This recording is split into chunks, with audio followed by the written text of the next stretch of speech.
Anybody who's listening to this who's not satisfied, Mm-hmm. who's not living a life that you say, God, this is a good life, I'm really grateful, I'm appreciative, then it's not someone else's fault.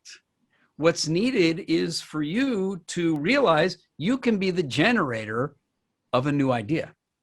Definitely. You can be the person who has language, who can generate a new request, a new offer, a new promise, convene a conversation, and create a better future together. Hi, and welcome to another episode of the People Hum interview series. This is your host Neha at Leaders Hum. People Hum is an end-to-end, one-view, integrated human capital management automation platform, the winner of the 2019 Global Cody Awards that's specifically built for crafted employee experiences and the future of work. We run the People Hum blog and channel, which receives more than 400,000 visitors a year, and we publish several interviews with well-known names globally every month. We have with us today Ron Kaufman.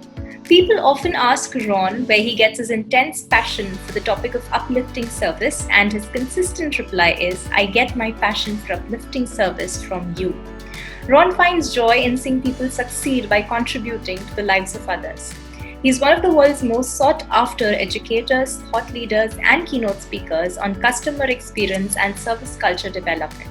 In 2018, 2019, and 2020, Global Gurus ranked Ron as the #1 customer service guru in the world.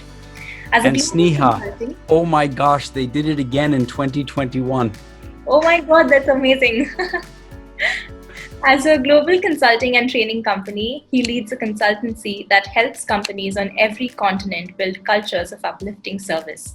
He works with government agencies and multinational corporations recognized for delivering exceptional value and consistently superior service, including some of the big names such as Singapore Airlines, Coca-Cola, and Johnson & Johnson. He delivers powerful insights and global best practices, enabling organizations to gain a sustainable competitive advantage through service excellence. The methodology that he has developed over 3 decades includes a proven architecture of service principles, leadership rules, and service cultures, building blocks that apply across all industries and cultures. He is the author of 15 books on service, business, and inspiration, including the New York Times best-selling Uplifting Service, the proven path to delighting your customers, colleagues, and everyone else you meet. Ron firmly believes that everybody wants to participate enthusiastically in life. Give people enough encouragement and opportunity, and they will rise to occasion, surprising you with their commitment and contribution. Your thoughts are certainly very great, Ron, and we cannot wait to get into conversation with you and learn more about how your journey has been like. Welcome to People Hum, and thank you so much for being here with us today. I'm delighted to be here with you, and then through your generosity to all of the viewers and the listeners to this event. Thanks a lot. That means a lot to us, Ron. So the first question that I want to ask you is that as the New York Times bestselling author of Uplifting Service, can you tell us a bit more about it? Sure. I notice I don't yet have screen sharing privileges. Would you grant those to me, please? Make me a co-host. Thank you. So I started working in the field of service way back in 1990. So that was 3 decades ago. And at that time, I was a much younger person, and I was very enthusiastic, and I didn't know much about service. But I knew about how do you get adults to learn new things. I actually have a very unique background in teaching people how to play Frisbee games and how to organize Frisbee festivals around the world. And so when I came to Singapore, which is where I've lived for 30 years, it was to help the nation re-educate the adult population from don't make a mistake, 6 Sigma, 0 defects, get it right the first time because you're going to work in a factory. All the factories went to China. All the data processing went to India. Yeah. And they had to change it to be more creative, be more collaborative, be more proactive, be more responsive. Oh my goodness, that's a completely different way of thinking. So I came here and I began learning and trying and teaching, and I learned what actually works. And so over the decade of the 90s and over the decade of the first 10 years in the year 20th century, I really, learned a lot about service. And then in 2012, finally published the New York Times best-selling book called Uplifting Service. And in that book is the architecture, for how to implement this in an organization. Lots of best practices, case studies and examples, and clarification about the specific principles, which I know we'll be talking about. That sounds very, very interesting. And like you just spoke about, we've observed so many changes over the past few decades in how just the basic workplace is perceived. Earlier we had different notions of what it means to actually work in a certain way. And now we have completely different notions. That's right. That's right. And let me talk to you a little bit about how that's changing. When the book came out, the subtitle says, "The Proven Path to Delighting Your Customers, Colleagues, and Everyone Else You Meet." But what you're saying is, hold on a second, maybe the path itself has had to evolve because the landscape that the path is on has been changing. So let me show you what I call the evolution of customer service. And we're going to start with, way back where it used to be, where, if you recall, there was that expression that said that a satisfied customer is a loyal customer. Yes. Remember? Yes. But now we realize that's not always true. You could have a satisfied customer, but they go to the competition the next time. Something changed. Or meeting expectations produces customer satisfaction, right? But then that became not enough. It wasn't enough to just satisfy. So the field evolved to what I call customer delight. Surprise the customer, exceed expectations, moments of amazing magic. Okay, that was fine, but it wasn't consistent enough. Right. And then the field evolved again. So there became a concern really for customer experience, end to end, total life cycle, the journey mapping that was involved. How do we make sure the entire experience is positive? And that became what customer service meant. And then it evolved again. Not just a great experience, but let's make sure that that customer becomes our ambassador. We want the customer to be an advocate. We want the person to be loyal for us, especially with all of social media. And then it evolved again. And it's reached now the point, if you will, of what I call customer care, which is authentic concern and commitment to the well-being of the customer's future. We can talk about that a little bit later on, like what is the difference between serving someone and caring about someone. But before we go there, I want you to see that what I've shown you here is an evolution over decades, and that every single field of human endeavor, whether it's the way we do education, or the way we do communication, or the way we do healthcare, or the way you raise a family, or the way you invest in financial concerns. I mean, all of that evolves over time. We happen to be alive now. It's 2021, and may you have a good long life. But let's always remember that who we are today comes out of a certain history. And that the future is also being invented, if you will, on the back. Now, we are in a moment in time today, right now, where there's enormous change going on. But let's not pretend like we can just make up anything we want. We have to take into account the history itself. So let me add one more, but I'm going to add it to the bottom and push everything else up.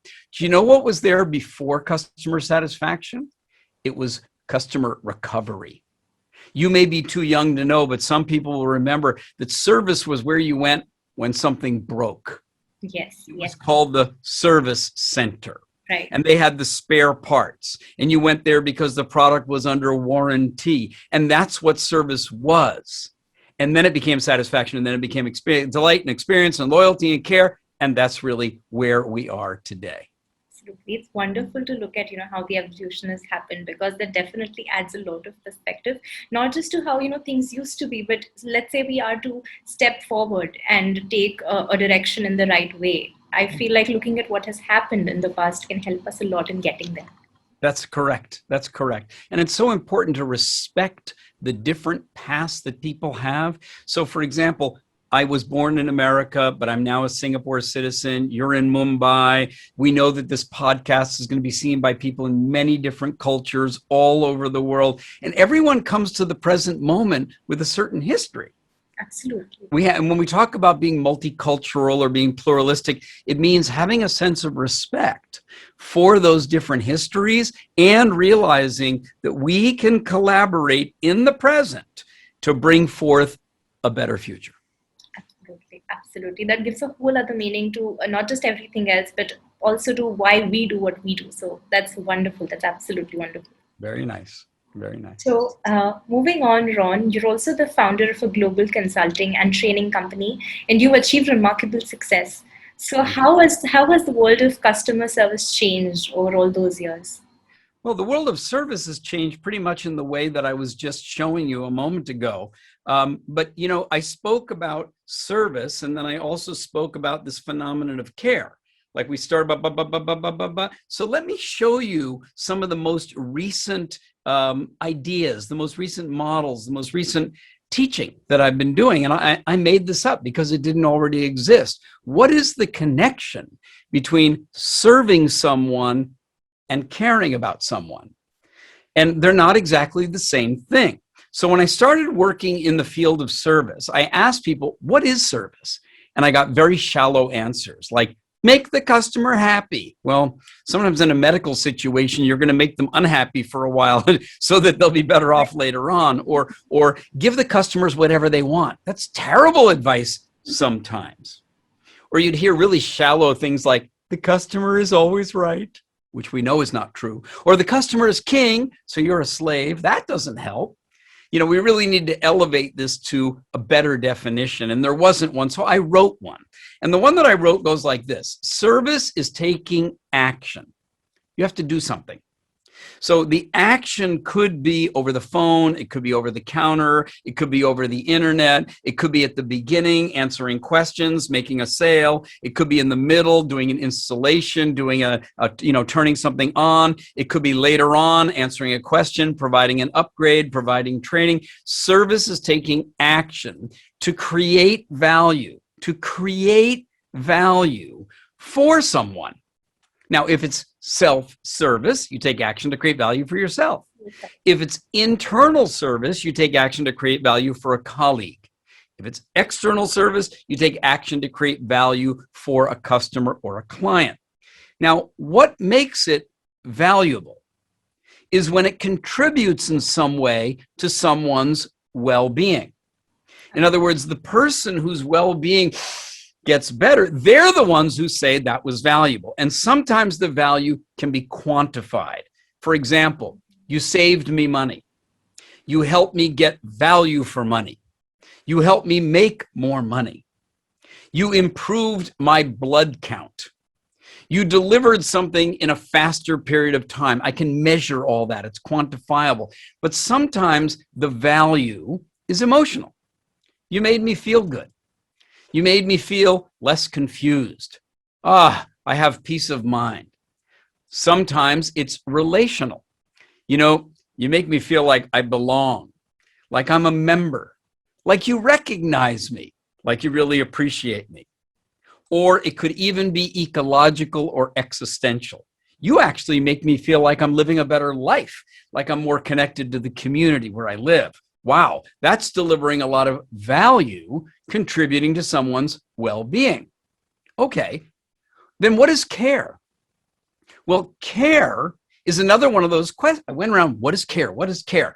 And doctors couldn't even tell me the clear answer to that. Philosophers couldn't tell me. So I wrote a definition, and it goes like this. Care is concern. In other words, I'm paying attention and I have an intention. So it's not just mindful, I'm paying attention. I mean, I want to do something. Care is concern for someone's well-being. Not just in this moment, like right now that you're getting what you need, but also into the future. Care is concern for future well-being. So if you care about your children, you care about their future. If you care about your parents, you care that they're well. If you care about your colleagues, you care about their success and their career. If you care about your customers, then you're not just serving them now to fulfill the conditions of satisfaction in the deal that is this project. You're actually concerned for their future.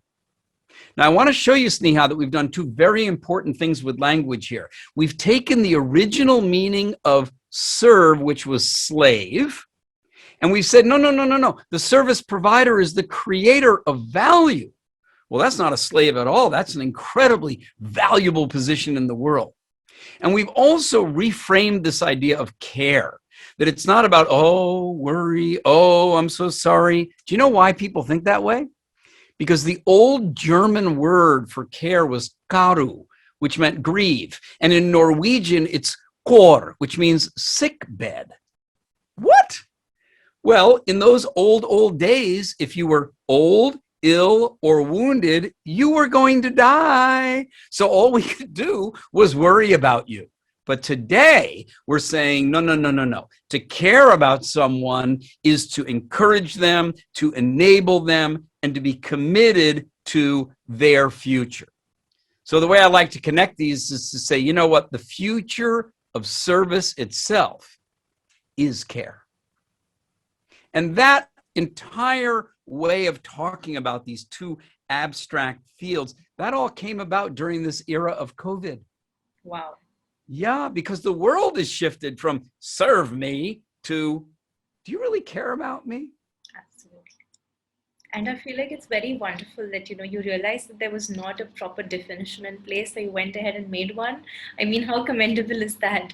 And also, I feel like this is something that should really be appreciated, because a lot of people tend to have a very thin line between, what it means to serve and what it means to care. In fact, if before this you would have asked me to describe the two, I probably would have said they're one and the same, but they're actually not. And, it's very difficult to find the words to explain how it's not, but you've gone ahead and done that for us. Yeah, it's difficult to find the words until we find the words. Exactly. Right. And then at that moment, it opens up a world, which says something very interesting about what it really means to be a human being. Mm-hmm. We're the creatures who have language in a way unlike any other organic biological phenomenon. Trees, birds, mammals, they can growl, but they're growling the same way they growled 1,000 years ago. Whereas humans, because we live in language, and remember our culture, the history is all that accumulation of language, we can also use language to invent new possibilities. Definitely. It's wonderful to see how all of these things are interconnected. And that's definitely a very fresh perspective that I don't think a lot of us have had. So thanks a lot for that. You're welcome. So you talk about the importance of care, and I think we've already covered that. So what I wanted to actually ask you was that, care isn't the same thing as service, and, how are they different or how are they connected? Well, you could see how they're connected. If you want to serve someone, you want to create value that contributes to their well-being, then you're really set up to go the next step in terms of showing that you care about their future. Absolutely. And this, I think, is absolutely becoming more apparent, more obvious, and more essential for success. For example, someone could work at a company and say, well, yeah, they give me good service. I get paid well. I have good equipment to work with. When we are in the office, they might even pay for my lunch. We have parties. I get promotions. I have interesting work. But do they really care about my future? Well, then it would be career development, conversations about evolution and development of my potential. Maybe it's providing me with a great mentor. Maybe it's giving me some excellent coaching support and services. Maybe it's putting me on teams with people that I wouldn't otherwise meet, or giving me an opportunity to do an international posting. I mean, those are not things that necessarily are focused on get the job done. That's just the service. That's the future. Now think about that in terms of our customers.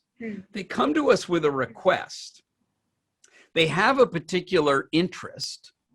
We negotiate a deal. We have an agreement of what's in the contract, the specifications, the requirements, but then we go the next step, which is, given that you're my customer and you want me to do this or you want me to do that, I'll commit to do that for you. You pay me, we'll do it. But why did you ask me? What else might you be interested in? What are you really concerned about? Well, from my side, the service provider, I could get my team to think about you as our customer, and maybe we should make some recommendations. Maybe we should offer some suggestions. Maybe we can ask about, let's have a conversation to explore possibilities for the future. Well, the customer didn't ask you for that. But if you are the one that does that with and for your customer, you're going to stand out from all the competition. And of course, when they're interested in that future, who's the first person they're going to talk to about, could you help us actually do that? That's the whole idea. Now you have concern for future well-being, but it could even go in both directions. Absolutely. Where the customer also wants the service provider to succeed and grow. Why? Because we're sharing a future together, and that is a true partnership. And I think that is what will become even the next level above customer care. Absolutely. That's absolutely wonderful, heavily insightful. And I feel like over the past year, seeing the pandemic and seeing how people have been faring, I feel like a lot of people have come to self-reflect and realize what it is that they actually want, not just from their respective jobs, but let's say if they think from a customer's perspective. So since we've already hopped on to that journey and, since we've already begun it under circumstances that we probably did not expect it to begin under, but seeing as how that's already begun, I feel like this is definitely the next step. And this is definitely something that we should all be thinking about. Yes, I absolutely agree with you. And the young people today won't stand for it any other way. They won't. Right. And you're one of them. They won't. So you've mentioned that, among other things, you've spent the past 3 decades working on certain leadership rules. So could you enlighten us on what they are? Sure. Let me take a moment here and bring you into some of the what I actually call the house of uplifting service. What do I mean by that? It's one thing to give good service. It's another thing to build a culture in an organization where everyone in the organization realizes this is what we're committed to. This is the way we serve. We're always looking to serve better, not only our customers, but also inside the organization amongst our colleagues and in the community where we work and with our partners and our suppliers and even our government regulators. We want to build a house, an uplifting service environment. That's a culture build. By the way, over on the other side, what I'm working on right now is some new work in the area of, what about for me personally, or for my family or my friends or my company in terms of authentic care? And that's not so much the idea of building a house as cultivating and tending to a garden. By the way, if your viewers or your listeners would like to, learn about this as it keeps coming along, just hop onto the website, which is ronkaufman.com, and you'll find places there where you can subscribe and download free information. And then if you do subscribe, as the garden of care matures, I'll be happy to invite you and keep you posted about it. But what you've asked me about was that house of service, those leadership rules for building a culture. And when the Greeks built this big house, this Parthenon, why would they build that? What was it for? It didn't look like that back then. It looked like this. Can you imagine what it felt like to leave the farm, to leave the fishing port, to leave the village, and to go into the city and be inside that building? How inspiring, how uplifting, how empowering it must have felt. So I took that particular architecture and said, okay, let's use that to describe to leaders, how do you build the house? How do you build the culture? And it's a model with 3 components. At the foundation is continuous education about service that isn't being taught in school. So for example, I'm showing you here some of the fundamental principles that our organization has created and that we teach with the Train the Trainer program so that people can scale it into their organization. This would be like learning mathematics. Addition, subtraction, multiplication, division, fractions, percentages, algebra, geometry. Well, here you're learning about levels of service and styles of service and categories of value and steps on the ladder of loyalty. Why wasn't that taught in school? Doesn't everybody need to go out in the world and learn how to serve to create value? So this is the foundation of the house. Now you asked about the roof, which is the leadership. And the leadership has to provide the protection for the culture and the direction for the culture. So we created these 7 rules of service leadership. And we don't have time today to go into all of them, but your viewers or your listeners can simply go to YouTube, type in my name, Ron Kaufman, and type in rules of service leadership. And there's a whole video there in which I talk about each of those 7 rules. Now, before we slip away from this, let me just fill in the middle. I mean, what's there between the foundation and the roof? There's got to be the building blocks. In a house, the building blocks are steel and wood and cement and glass and tile and pipes and wires. In a culture of an organization, the building blocks are things like, what is the common language that we use? What's our vision? Who do we hire? How do we onboard new people? How do we recognize and reward people? Who captures voice of the customer? What do we do when things go wrong? Who should we be benchmarking and learning from? What's our process for continuous service improvement? There are 12 of these. And when people go to the website, right on the homepage, you'll see that you can actually download a Harvard Business Review cited white paper called Engineering a Service Culture Transformation, which talks about that whole architecture, the house of service, and how some top leading companies have implemented that in their organizations over the years. So, answer to the question, 7 rules of service leadership. I'll zoom in on just one. It says, measure what really matters. And most people will think, oh, you mean top line revenue? Oh, you mean bottom line profit? Oh, you mean that we hit our KPIs? No. Those are lagging indicators. The leading indicators are, how many new ideas have your people come up with this week to improve service? How many ideas do you need to generate as a team before you evaluate them and prioritize them and improve them? And then, how many of those ideas, because not every idea is a good idea, how many of those ideas did you actually choose and put into action? That's the KPI.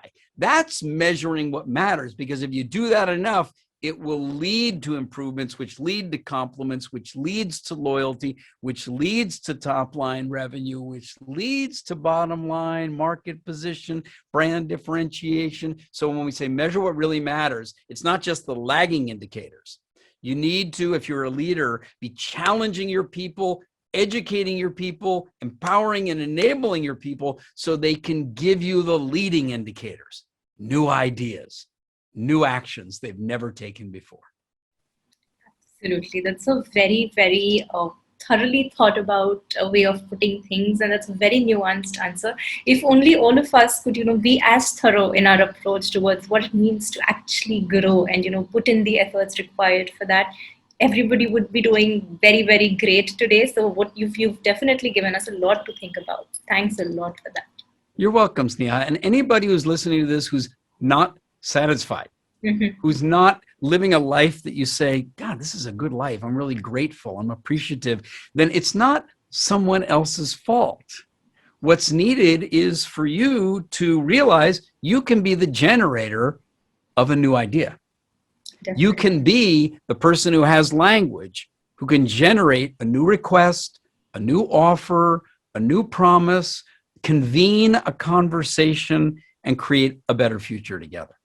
Definitely. And, listening to you talk today, it definitely puts a lot of things into perspective, in the sense that there are a lot of things that actually do exist that we do not realize until we stumble upon, like we just spoke about earlier. So the things that you've mentioned today, they definitely open a lot of strains of thought, if you will, on which discussions are definitely due. So absolutely great.